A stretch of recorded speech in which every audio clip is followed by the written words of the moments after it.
guys, welcome back to my channel. In today's video, we got another rice cooker video, okay?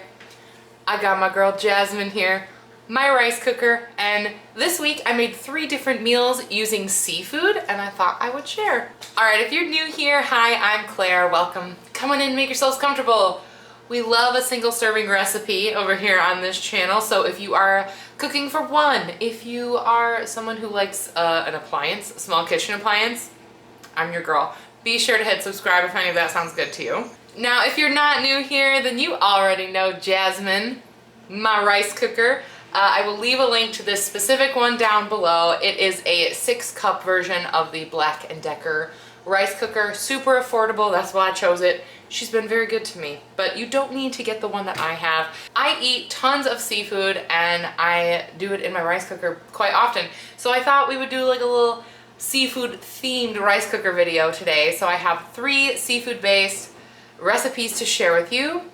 And yeah, I guess we don't need to make this longer than it already is. Here are those recipes. All right, we are starting off with shrimp and grits. I will give you a disclaimer. I'm a northerner. I'm from Michigan. I am not great at cooking traditional southern food. So if this is not the way your meemaw did it, don't get mad at me, okay? I'm trying my best. We've got the 5-minute grits. I like an instant grit. We also have shrimp that is raw but peeled and deveined. We have butter. Then we have the holy grail, guys.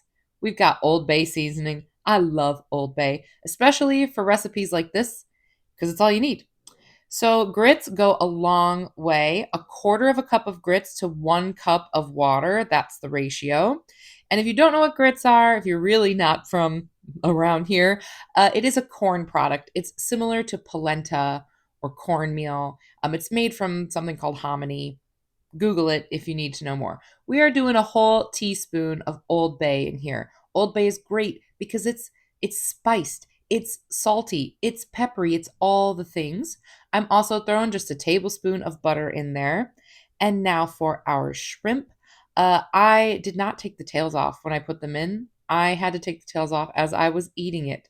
But, however you want to do that, you can.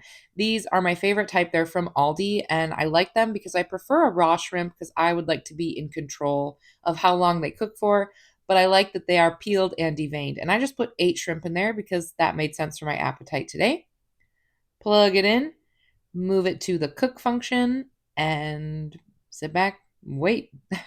This only took not that long, maybe like 15 minutes, and it will feel a little soupy. Just give it a little stir, get the little bits off the bottom and stir them in, and all of that liquid will soak right up really quickly. And I do understand this is quite beige. Maybe not the most beautiful shrimp and grits, especially when you get like a really good like blackened seasoned shrimp on there. That's not this. This is a convenience shrimp and grits. And so delicious and so filling. I'm not going to lie, I had this for breakfast.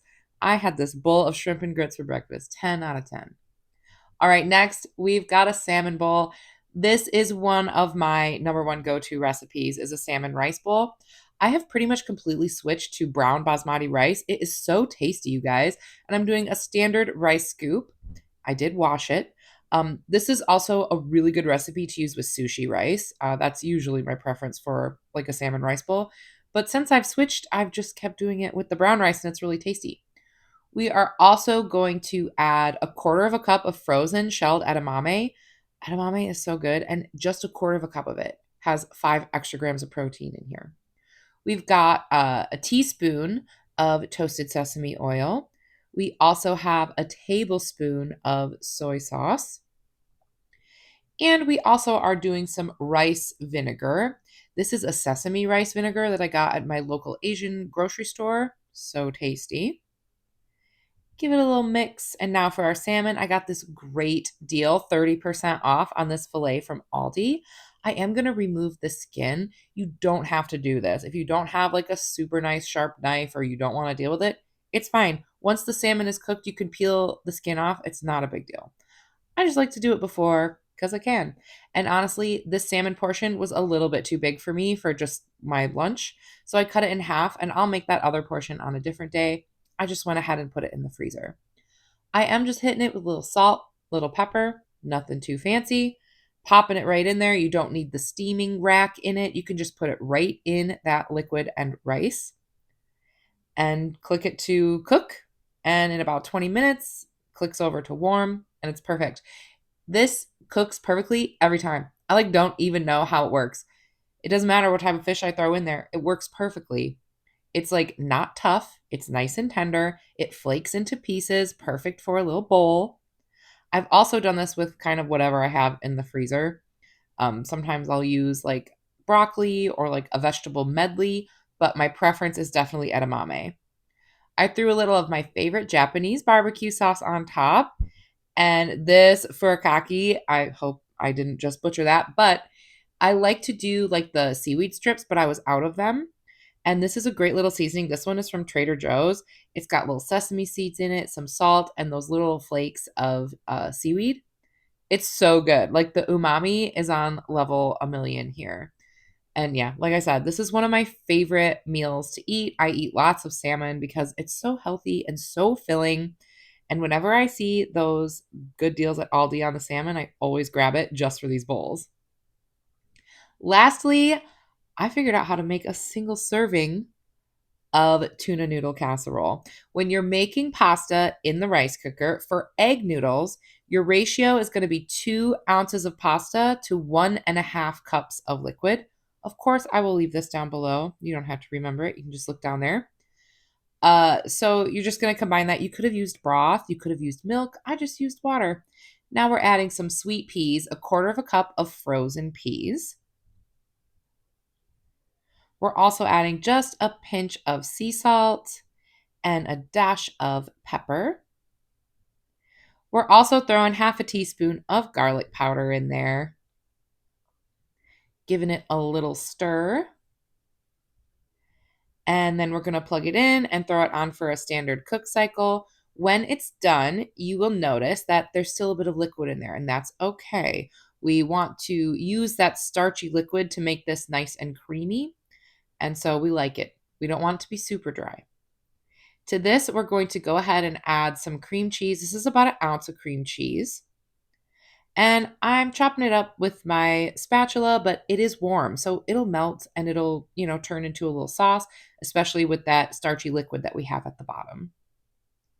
Now for my tuna, I'm using just a really usual can of chunk light tuna, and I did drain it, and I'm just throwing the entire can in there. And that tuna will heat up really quickly. I just put the lid on for a couple of minutes and it heated right up, no problem. Now this is going to make 2 small servings or 1 like really hefty serving. It just kind of depends on what your appetite is at that time. I went ahead and topped mine with some panko breadcrumbs just because I think like one of my favorite parts of a tuna noodle casserole is the little crunch on top. I love the texture. And this was creamy dreamy, so delicious and insanely affordable. I love especially using tuna because it is shelf stable. So this is one that will really come together quite easily with items from your pantry. All right, you guys, that's it for this video. I hope I inspired you to try some seafood in your rice cooker. I very much enjoyed the recipes I used this week, especially the salmon bowl. That's actually like really a staple in my house. I eat that all the time. Leave me a comment down below. Let me know what you thought. Will you be trying any of these? Do you cook fish in your rice cooker or other seafood? I was thinking of maybe trying scallops, but they're kind of temperamental in how long you cook them, so I'm not sure if it would be a good fit or not. If you've ever done scallops in a rice cooker, let me know. How did that go? Of course, come on back for more content like this, and I will see you in my next one. Thank you so much for watching. Bye!